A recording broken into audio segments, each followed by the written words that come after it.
See, you've got some talents and abilities right now you have that if you don't challenge yourself to use those talents and abilities, you'll never ever discover the full effect that they can have on achieving all the things that you want to achieve.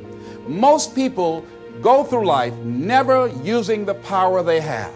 You have enormous power to begin to create all the things that you want in your life experience that most people go through life never using. Ladies and gentlemen, if you don't use your talents, if you don't use this power, this force that you have within you, you're going to lose it. If you have the ability to write, and if you don't write, you're going to lose the ability to write as well as you do right now. If you have the ability to play an instrument, the world's greatest pianist said that if I miss a week of practice, I know it. And if I miss 2 weeks, the critics know it. And if I miss 3 weeks, my audience knows it. If you have the ability to draw well, and if you don't use that talent eventually, you're going to lose it. If I don't speak often, and at one point in my life, I missed speaking for around 6 months. And when I came up before an audience, I was rusty. I could not get my thoughts together. I could not have the power, the kind of confidence that I needed in order to make it happen.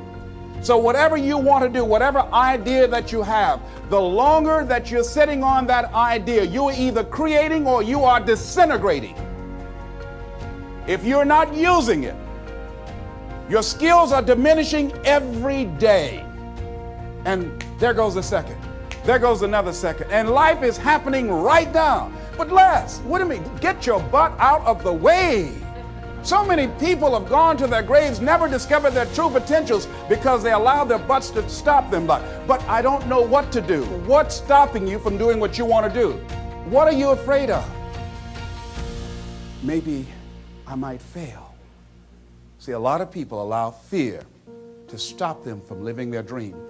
Answer your calling. Whatever you're called to do, don't count yourself out. Don't say, I can't do that. Many of us go through life saying no, and you don't even know what you're saying no to. You don't know what you cannot do if you're not willing to challenge yourself. Whatever it is that you don't know how to do right now, you can learn. If you do your research, if you do your homework, if you make the commitment that I'm going to learn, when you look at what do I have going for me and drop your buckets where you are, decide I'm going to work and get myself together. A guy named Jim Rohn said, if you develop your gifts will take you places that you'll never begin to imagine. Next, it's how you feel about the future. Set your goals. Goal setting. Promise of the future is an awesome force to affect your life every day. Without a future well designed, we take hesitant steps. And all you have to have is hesitant steps for 6 years. You'll be timid, driven into a corner, not boldly willing to go and take your portion, take your share. Okay. Next, it's how you feel about everybody else. Got to have a good attitude about everybody else, because it takes everybody else to make a market. One person doesn't make a family. One person doesn't make a business. One person doesn't make a corporation. One person doesn't make a community. One person doesn't make a nation. It takes all of us to make a dynamic economy, a nation second to none. It takes all of us to make the churches, to make the economy run. It takes all of us to make the possibilities. All the gifts that have flowed in here the last 200 years, unprecedented in 6,500 years of recorded history. There's been nothing like it. The ethnic streams that have flowed in here brought their gifts, brought their talent, brought their skills, brought their inventions, brought their work ethic. All of it mixed together is called America. Been nothing like it in 6,500 years. And to miss the value of it by some, warped attitude about it, I'm telling you, you've missed it all. And if you have an appreciation for it all, you'll draw from it. And if you draw from all the gifts that have been blended together here for 200 years now for your value and benefit, think of what you can do for your days, for your business, for your conversation, for your equities. You can transform it to an incredible degree. I want you to think about your goals, and I want to tell you what I'm going to do right now. My whole goal is to get past your mind. That's my whole challenge, and there's nothing you can do about it. I'm going to do that. See, your assignment was to show up. My assignment is to get past your mind and get into your heart. I want you to think about the goals that you want to achieve. And I really want to challenge you to make up your mind that you're going to make that happen for yourself. And I hope that it's some goal that really resonates with who you are. When I was a little boy, my goal was to just buy groceries for our family. My mother worked on Miami Beach. She was a domestic worker. And my goal was to really be able to go to the grocery store and purchase groceries ourselves. The families knew that my mother had adopted 7 children, and so they said, Mamie, whatever food is left over after we eat, you can take that home to the children. They were very kind, very, very considerate people. My mother, who when she worked on Miami Beach, the people were very kind. I was appreciative of their generosity. But as a little boy, I said, Mama, one day, when I become a big boy, I'm gonna be able to buy groceries for us. My goal as a little boy was to buy clothes for my brothers and sisters. We wore the hand-me-down clothes of the children that Mama babysat for when she went over in Miami Beach. And if the clothes were too small, she would let them out, and if they were too large, Mama could sew and take them up. And I'll never forget David Sidursky. His father was very wealthy. Mama worked for him, but David was my buddy. And so his father gave him 2 gifts for his birthday. Gave him a brand new boat, but he also gave him some motivational tapes. Earl Nightingale, I'll never forget. So he said, David, man, let me tell you something. When I die, you're going to get everything. I want you to listen to these tapes. And when his father left the room, David threw those tapes in the wastebasket. I said, David, can I have those tapes? He said, yes. I said, man, your father said, if you listen to these, you could get more and do more than what he's done. He said, hey, look, I don't get everything anyhow. Go ahead, take them. I told my children, I'm not leaving them anything. You know, if I had a quarter and thought I was going to die, I swallowed it.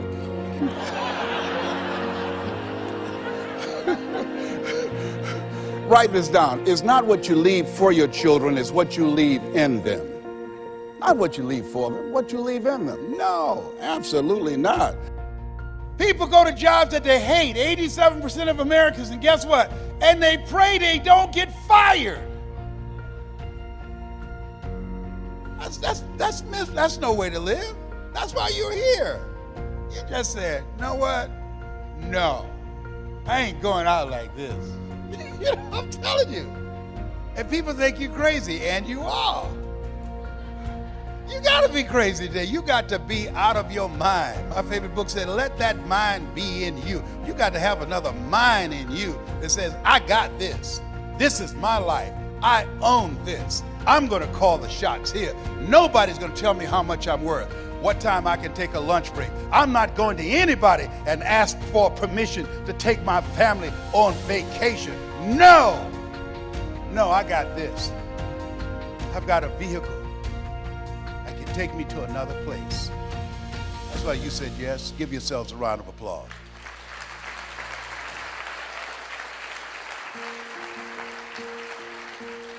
Mr. Washington said, Mr. Brown, transform your mindset. Number 2, he said, practice. Let us say together, OQP. Write this down. Only quality people. Only quality people. You don't want everybody in your organization. You want only quality people. Here's something else he said. Mr. Brown, yes, sir. And this is what we're going to do in this presentation. It's called presentation power. He said, develop your communication skills, how you present yourself, how you sell yourself. He said, once you open your mouth, you tell the world who you are.